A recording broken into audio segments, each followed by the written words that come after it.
India versus south Africa की अगर बात की जाए तो सबसे ऊपर जिसका नाम पहले टी20 में छाया हुआ दिखाई दिया that is Hardik Pandya.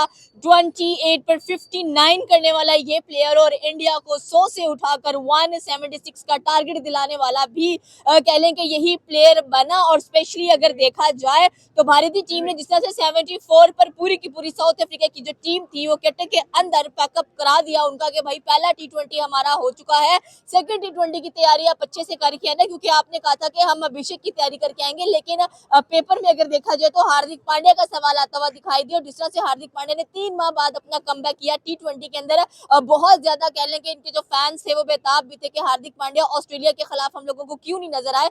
But जैसा कमबैक हार्दिक पांड्या ने दिया कि सेकंड टी20 के अंदर भी इंडिया ऐसा ही कमबैक करेगा और कह लें कि इसी मार्जिन के साथ जीता हुआ दिखाई देगा जैसे 101 रन से पहला टी20 इन्होंने जीता है। हमारे साथ पाकिस्तानी वहां मौजूद है, इनसे पूछेंगे कि आगे टी20 वर्ल्ड कप भी है लेकिन भारतीय टीम की जो स्ट्रीक्स है टी20 के अंदर वो खत्म होते हुए दिखाई नहीं दे रही है, बल्कि एक और नए रिकॉर्ड्स बनते हुए दिखाई दे रहे हैं। जी बिल्कुल ऐसा ही है, जैसा कि टूर हो रहा था, जैसे कि टेस्ट में इंडिया ने कोलैप्स किया, इसी तरह लग रहा था कि अब टी20 सीरीज है तो ऐसे ही कोलैप्स होगा। लेकिन जैसा कि हार्दिक पांड्या ने कमबैक किया है तो जैसे कोलैप्स ही हो रहा था, बिल्कुल जैसे थोड़े ही रन थे और विकेटें गिर रही थी, हार्दिक पांड्या आए, उन्होंने पार्टनरशिप लगाई और बड़ा ही अच्छा मैं कहता हूँ टोटल बना। और साउथ अफ्रीका ने भी बड़ा कोलैप्स किया, बिल्कुल बड़े रन के पीछे वो रन नहीं बना सके। इसी तरह नहीं, अगर देखा जाए ना तो आप पिछले रिकॉर्ड देख लें तो हमेशा जो इंडियन कंडीशन, जो इनकी जो इंडियन बॉलिंग है, इसके सामने हमेशा जो साउथ अफ्रीका की टीम है ना वही हमेशा आगे आई है, क्योंकि वो एक वाह टीम है कि जो इंडिया का पूरा मुकाबला करती है। और उन्होंने पीछे भी काफ़ी उनके अच्छे रिकॉर्ड्स हैं इंडिया में, इनके इनके सारे प्लेयर्स IPL खेलते हैं। और इनमें जो इनके साउथ अफ्रीका का जो यंग टैलेंट है, जिस तरह ब्रेविस हो गया, इसको मिस्टर डिविलियर भी कहा जाता है, और वो भी बहुत अच्छी फॉर्म्स में है, और मार्करम भी बहुत अच्छी फॉर्म्स में।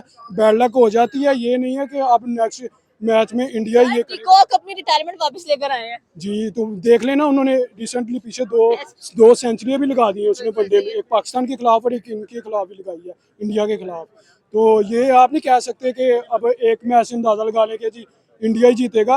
इंशाल्लाह आप देखेंगे कि साउथ अफ्रीका टफ टाइम जरूर देगी। इनके पास बड़े से बड़ा प्लेयर था, सारे सीनियर प्लेयर थे साउथ अफ्रीका के पास। आप डिकॉक की बात कर ले, आप स्टब्स की बात कर ले, आप मार्करम की बात करें, आप कह लें कि मिलर की बात करें, इनफैक्ट जेनसन की बात करें, केशव महाराज उनकी तरफ से वापस आए। टेस्ट में डेफिनेटली कोलैप्स किया इंडिया, लेकिन ODI के अंदर रोको की जोड़ी वापस आई और इंडिया ने जो सीरीज थी वो अपने नाम की। अब टी20 सीरीज तो इंडिया नहीं देने वाला साउथ अफ्रीका को। बिल्कुल ऐसा ही लग रहा है, जैसा कि मोमेंटम दिखा है इंडिया की टीम में, बहुत ही स्ट्रॉन्ग टीम है। जैसे कि स्टैट्स बताते हैं कि 32 जो रिसेंटली 2024 के वर्ल्ड कप के बाद 32 टी20 मैचेस में से इंडिया सिर्फ 2 मैचेस आ रहा है, तो हम देख सकते हैं कि इंडिया की बहुत स्ट्रॉन्ग टी20 टीम है 2026 के वर्ल्ड कप के लिए। सर आगे टी20 वर्ल्ड कप है, इंडिया के यंगस्टर्स हैं, यंग गन्स हैं, और स्पेशली अगर देखा जाए तो Abhishek Sharma the most search athlete भी पाकिस्तान में राइट नाउ आ रहे हैं। अगर 2025 की बात की जाए तो आपका क्या ख्याल है कि टी20 की टीम का अगर कंपैरिजन पाकिस्तान और इंडिया के साथ किया जाए तो इंडिया और पाकिस्तानी टी20 में से कौन टॉप ऑफ द लिस्ट नजर आ रहा है? नहीं, इंडिया की टीम हमेशा ही ऊपर रही है, और अगर उनका कंपैरिजन पाकिस्तान के साथ किया जाए वो तो बनता ही नहीं है। क्यों? पाकिस्तान की जो टीम है, अगर वो देखी जाए तो वो अपने होम सीरीज भी हार रही होती है, लेकिन अभी जो रिसेंटली ट्राई सीरीज हुई है जिम्बाब्वे के साथ, श्रीलंका के साथ, पाकिस्तान ने बहुत अच्छा परफॉर्म किया है। लेकिन हम पाकिस्तान से उम्मीद कर सकते हैं, लेकिन जो इंडिया है ना, उन पे हमें एक भरोसा होता है कि ये हमेशा ही एक अच्छी क्रिकेट खेलेंगे।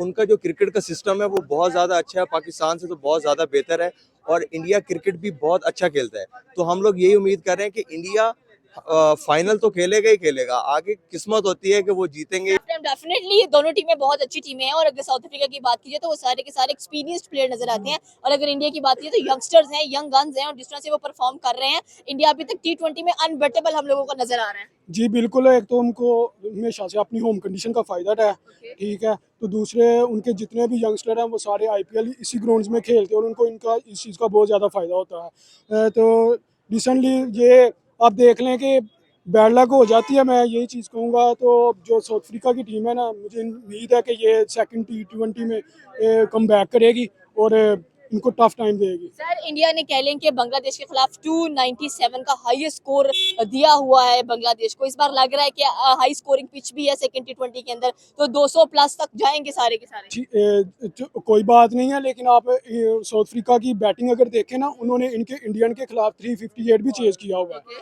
अगर वो इंडियन हाँ, और ये सीरीज में अगर किया ये इंडियन के बैटिंग अच्छी है ना, तो ये साउथ अफ्रीका के बैटर्स भी किसी से कम नहीं है। इनकी भी बैटिंग लास्ट तक जाती है और ये अच्छे बैटिंग करते हैं। तो आप देखेंगे कि साउथ अफ्रीका इंडिया को टफ टाइम देगी। हारेंगे। डेफिनेटली वो टी20 वर्ल्ड कप के विनर हैं और इस बार इंडिया ही होस्ट नेशन और साथ में श्रीलंका होस्ट करता हुआ दिखाई दे रहा है। और जिस तरह से इंडिया के यंगस्टर्स की बात करें, अभिषेक शर्मा, तिलक वर्मा, गिल है, रिंकू सिंह है, वरुण है, अशर है, अर्शदीप सिंह। आप बॉलिंग लाइनअप में आ जाएं तो बुमराह से पहले जिस बंदे ने 2 बड़ी विकेट्स निकाल के दी कह लें इंडिया को, वो अर्शदीप सिंह ही थे पहले टी20 में। बिल्कुल ऐसे ही जो अर्शदीप सिंह है वो बहुत अच्छा बॉलर है। बुमराह भी बहुत अच्छा बॉलर है। उसकी 100 विकेट्स भी अभी अभी कंप्लीट हुए हैं और बुमराह को हम कभी गेम से बाहर कर ही नहीं सकते। वो तो रिसेंटली साहबजादा फरहान ने जो एशिया कप गुजरा उसके अंदर उसने हिम्मत दिखाई और बुमराह को बाउंड्रीज लगाई, तो उसके साथ हमारा कॉन्फिडेंस काफी अच्छा बूस्ट हुआ है कि हम बुमराह को भी खेल सकते हैं। पहले तो हमारे अंदर एक परसेप्शन बन चुकी थी कि हम खेल ही नहीं सकते, बुमराह का हम मुकाबला कर ही नहीं सकते, लेकिन साहबजादा फरहान ने बहुत अच्छा कमबैक किया, उसे अटैक किया बुमराह को। और अब मुझे लगता है कि पाकिस्तानी टीम बुमराह का मुकाबला कर सकती है और हमें उम्मीद है कि जब पाकिस्तान इंडिया का 2026 में मैच 15 फरवरी को मैच है। बिल्कुल, जब अब मैच होगा तो इंशाल्लाह आपको एक अच्छा मुकाबला नजर आएगा। ये नहीं होगा कि वन साइडेड नहीं होगा, अब वन साइडेड नहीं होगा, अब होगा मुकाबला तगड़ा इंशाल्लाह। सर हम खुद एक्सपेक्ट यही कर रहे हैं कि हमारी भी जो टी20 की टीम है वो जरा एक हाई लेवल पे थोड़ा सा और जाए और जितना कह लें कि न डर हो के अभिषेक शर्मा कह लें कि इंडिया के टॉप स्कोरर भी नजर आ रहे हैं, टी20 के अंदर नंबर 1 बैट्समैन भी नजर आ रहे हैं, तो इनसे क्या एक्सपेक्टेशन है सेकंड टी20 के अंदर कि कैसा कमबैक होगा, क्योंकि ये ऐसा प्लेयर है जो अगले बॉलर को डरा के रखता है। बिल्कुल ऐसा ही है। देखें, जब से ये साउथ अफ्रीका की भी सीरीज हुई है वो बिल्कुल हाइप बनी हुई है अभिषेक शर्मा की कि बड़ा वर्ल्ड क्रिकेट में कोई बहुत बड़ा हिटर आ गया है और बिल्कुल डर बना हुआ है किस्म का। और बिल्कुल उसका स्ट्राइक रेट देखें तो बहुत अच्छा स्ट्राइक रेट है और बहुत बाउंड्रीज लगाते हैं शुरू में, अग्रेसिव इतना, बिल्कुल स्टार्ट इतना अच्छा देकर जाते हैं। बिल्कुल ऐसा ही है, बिल्कुल ऐसा ही है। हम भी यही एक्सपेक्ट कर रहे हैं कि हमारी भी आगे जब कह लेंगे टी20 वर्ल्ड कप स्टार्ट होगा तो हम भी एक अच्छा स्टार्ट दें अपनी टीम को, ताकि बाकी कोलैप्स हो तो पता हो कि स्कोर अच्छा है हमारा। बिल्कुल ऐसे ही मुझे लगता है कि जो एंकर रोल है ना वो साइम अयूब अदा कर सकता है। अगर वो 10-15 बॉलों पे 30 रन बना दे और हमें एक स्टार्ट अच्छा दे दे पावर प्ले के अंदर, अगर हम पावर प्ले के अंदर 6 ओवरों में 60-70 रन बना लेते हैं तो मुझे लगता है कि पाकिस्तान एक अच्छे टोटल की तरफ जा सकता है। और हमारे पास क्वालिटी बॉलिंग है, शाहीन है हमारे पास, हमारे पास बाकी बॉलर्स हैं, हारिस रऊफ है। सर हारिस रऊफ को हम काउंट नहीं कर सकते, उन्होंने एशिया कप जितवा दिया इंडिया को। नहीं, हम जो है ना एक जो बॉलर है उसका अप्स एंड डाउन्स होते रहते हैं, उसके एक मैच की वजह से हम उसको ये नहीं कह सकते कि ये अच्छा बॉलर नहीं है। इधर आगे टी20 वर्ल्ड कप है, उसके लिए पूरी टीमें तैयार हो चुकी हैं और again Pakistan and India hot favourite चलेंगी। 15 सितंबर को मैच है, कोलंबो के अंदर देखने को मिलने वाला है। तो क्या लग रहा है कि पाकिस्तानी टीम बिल्कुल रेडी बैठी है इंडियन टीम का मुकाबला करने के लिए, क्योंकि एशिया कप में देख चुके हैं क्या हुआ है। जी इंशाल्लाह पाकिस्तान इंशाल्लाह इंडिया को हराएगा। ये बात नहीं कहनी चाहिए कि हम एशिया कप में, ठीक है हमारे से बैड लक हुई थी क्योंकि हमने 1-2 कैच भी ड्रॉप किए थे, उनको चांस दिए थे। अगर वो कैचेस वो पकड़े जाते तो ये मैच हमारा था एशिया कप।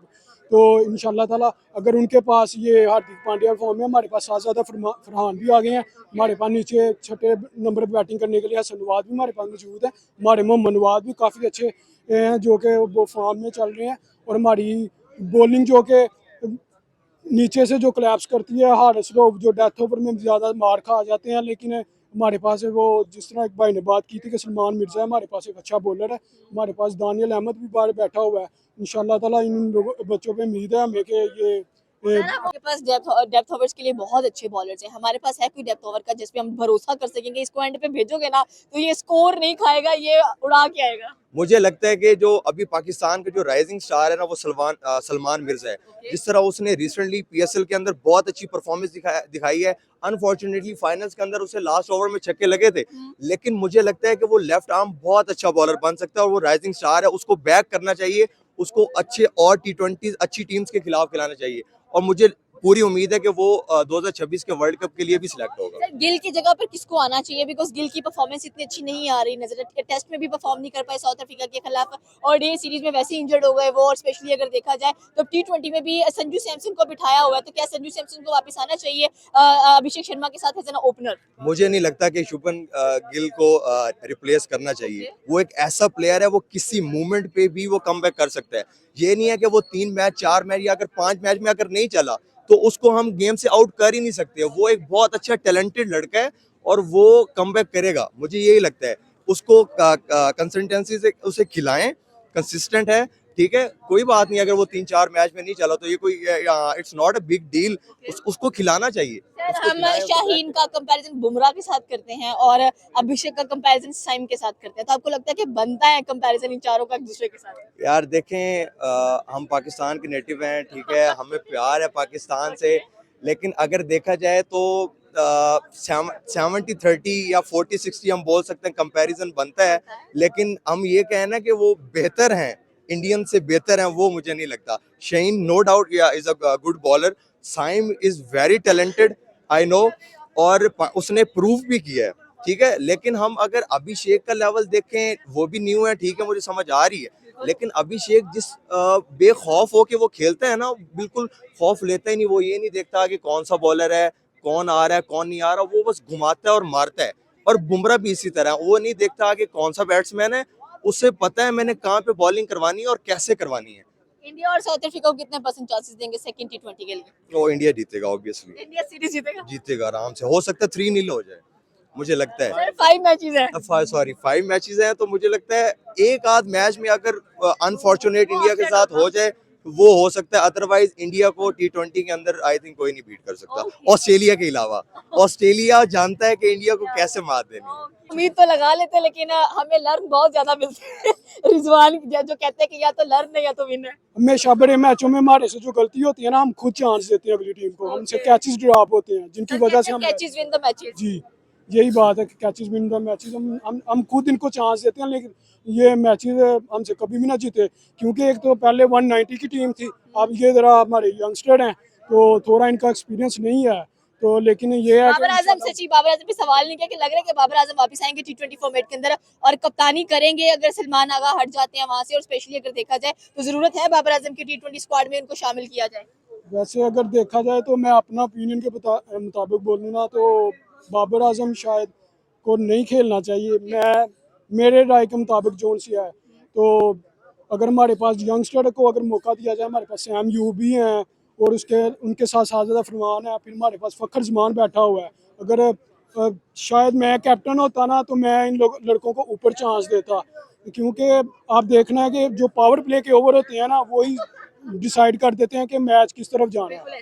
अगर आप पावर प्ले में भी 4 बॉलें आप बीट कर रहे हो, दूसरी पे शॉट लगा रहे हो, तो आजकल के अगर आप क्रिकेट देखी जाए ना, क्रिकेट तो T20 में 250 स्कोर हो रहा है, तो ये हमारे पाकिस्तान जोन से है ना, ये पावर प्ले में ही थोड़ा स्लो हो जाते हैं, जिसकी वजह से हमें मैच जोन से है ना वो हमारे से हाथ से निकल जाता है। ओके, ये थी पाकिस्तानी अवाम की राय कि अगर देखा जाए तो जिस तरह से India versus south Africa second T20 का एक बहुत ज्यादा क्रेज फैंस के दरमियान में नजर आ रहा है। जिस तरह से कह लें कि हार्दिक पांड्या का कमबैक हुआ है, उसके बाद इंडियन बॉलिंग जिस तरह से कह लें कि एकदम क्लासिक नजर आई है हम लोगों को, और बीट करते हुए दिखाई दी साउथ अफ्रीका को 74 के ऊपर। आपकी क्या राय है नीचे के कमेंट सेक्शन में बता सकते हैं। हमारे चैनल को सब्सक्राइब करना बिल्कुल मत भूलिएगा। तो मिलता है अगली वीडियो में। अल्लाह हाफिज़।